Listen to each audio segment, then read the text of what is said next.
Hi friends, నేను ఈరోజు దొండకాయ ఉల్లిపాయ ఫ్రై చేశాను. చిన్న చిట్కా మసాలా వాడి. అది ఎలా చేశానో, ఏమేం కావాలో, ఆ చిట్కా మసాలా ఏంటో చూద్దాం రండి. ఇది మీరు వీడియో చివరి వరకు చూస్తే ఆ చిట్కా మసాలా ఏంటో తెలుస్తుంది. ముందుగా దొండకాయని శుభ్రంగా కడిగి ఇలా సన్నగా పొడుగ్గా తరుక్కోవాలి.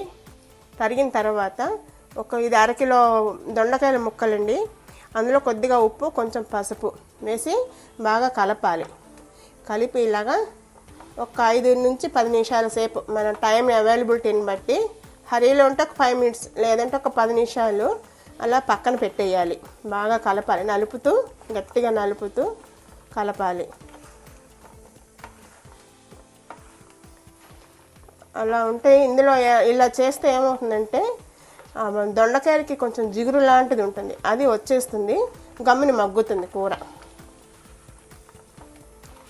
ఇలా పెట్టుకోవాలి 10 నిమిషాలు. ఇలా పెట్టుకుందాం పక్కన.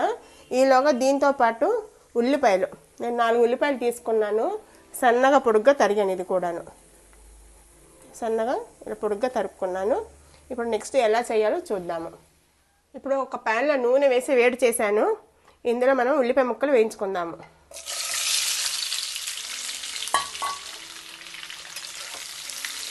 ఇది కొంచెం మగ్గాలి. మూత పెట్టేద్దాము.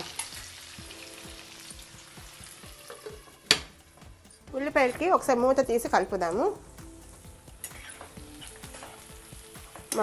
మగ్గింది, కొంచెం ముక్క మెత్తబడింది. ఇప్పుడు మనము ఈ దొండకాయ ముక్కలు ఇందాక పక్కన పెట్టుకున్నాం కదా, అది వేసేద్దాము.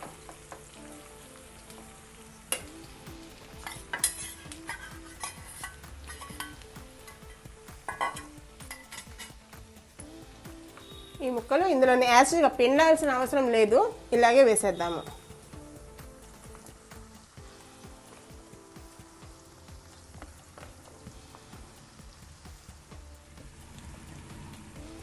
చూసారా, కొంచెం కింద నీరు వచ్చేసింది.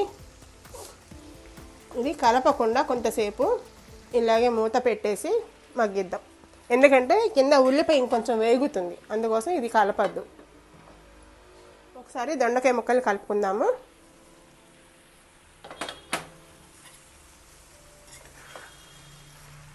ఇలా మధ్యలో కలుపుకుంటూ దగ్గరికి మగ్గే వరకు ఉంచుకోవాలి. కనీసం ఒక 10 నిమిషాలు పావుగంట పడుతుందండి. దొండకాయలు మగ్గడానికి టైం పడుతుంది, అందుకని ఒక 10-15 నిమిషాలు పడుతుంది. అందులో కొంచెం క్వాంటిటీ కూడా ఎక్కువ ఉంది కదా. సో ఇలా కలుపుకుంటూ మధ్యలో మగ్గించుకోవాలి. దొండకాయ ముక్కల్ని మనం ఒకసారి మళ్ళీ కలుపుకుందామండి. ఈ పాటికి బాగా మెత్తగా మగ్గిపోయాయి. మీకు నేను ఒక చిట్కా మసాలా చెప్తా అన్నాను కదా లాస్ట్లోను, అది ఇప్పుడు చూపిస్తాను చూడండి. ఇందులో వేయాల్సినది అది. ఇది మగ్గింది కదా, మూత పెట్టేసి ఈ చిట్కా మసాలా దంచుకొని ఇందులో వేయాలి. ఇప్పుడు చూపిస్తా చూడండి. ఇగో 5-6 మిరియాలు, నల్ల మిరియాలు కనిపిస్తున్నాయి కదా. ఇగో మిరియాలు, చిన్న దాల్చిన చెక్క ముక్క, 1 లవంగము, 1/2 స్పూను జీలకర్ర, 4 వెల్లుల్లిపాయలు, కారం సరిపడా మనం తినేంత కారం వేసుకోవాలి. సో ఇవన్నీ మెత్తగా నలగడం కోసం కొద్దిగా ఉప్పు వేసాను. ఎక్కువ ఆల్రెడీ మనం ముక్కల్లో వేసాం కదా, అందుకని ఇది కొంచెం చూసుకుని వేసుకోవాలి. ఇది మెత్తగా పేస్ట్ చేసుకుందాము. దీనిలో ఇంకొకటి కలపాలి, చూపిస్తాను. మనం గ్రైండ్ చేసుకున్న మసాలా రెడీ అయిపోయింది, చిట్కా మసాలా. ఇందులో ఒకటి కలపాలని చెప్పాను కదా, అది ఏమీ కాదండి, శనగపిండి. ఒక పెద్ద స్పూన్తో వేద్దాం. ఇది చిన్న స్పూన్ ఉంది, 2 వేస్తాను. 2 స్పూన్లు వేసుకొని బాగా కలపాలి. కలిపిన తర్వాత మన దొండకాయ ముక్కలు ఉన్నాయి కదా, ఇది ఒకసారి కలిపి దీనిపైన వేసేయాలి. ఇది లాస్ట్లోనే వేయాలండి, దొండకాయ బాగా మగ్గిన తర్వాతే వేయాలి. ముందే వేస్తే ఏమవుతుందంటే శనగపిండి ఉంది కదా, దొండకాయ మగ్గదు, టైం పడుతుంది, ఇంకా టైం పడుతుంది. సో ఇది మనం దించేసుకునే ముందు ఒక 5 నిమిషాలు దింపేస్తామనగా వేసుకోవాలి. ఇది రెడీ అయింది కదా, దీన్ని ఇప్పుడు మనం ఇలా చల్లుకుందాము. ఈ మసాలాతో చాలా టేస్టీగా ఉంటుందండి ఫ్రై. ఇప్పుడు కలపకుండా మూత పెట్టేద్దాము. అంటే ఆవిరికి ఆ శనగపిండి కొంచెం మగ్గాలి. మళ్ళీ ఒకసారి కలుపుదాము. మసాలా వేసాం కదా, అంతేనండి. ఇది ఒక్కసారి కలిపేసి మనం స్టవ్ కట్టేసుకోవచ్చు. ఈ చిన్న మసాలా ఇందులో పెద్దగా వేయలేదు మనము, అయినా కూడా చాలా మంచి టేస్ట్ వస్తుంది. కొన్ని అలాగే ఉంటాయి, చిన్న చిన్న చిట్కాలతోటి టేస్ట్ భలే మారిపోతుంది. అంతేనండి.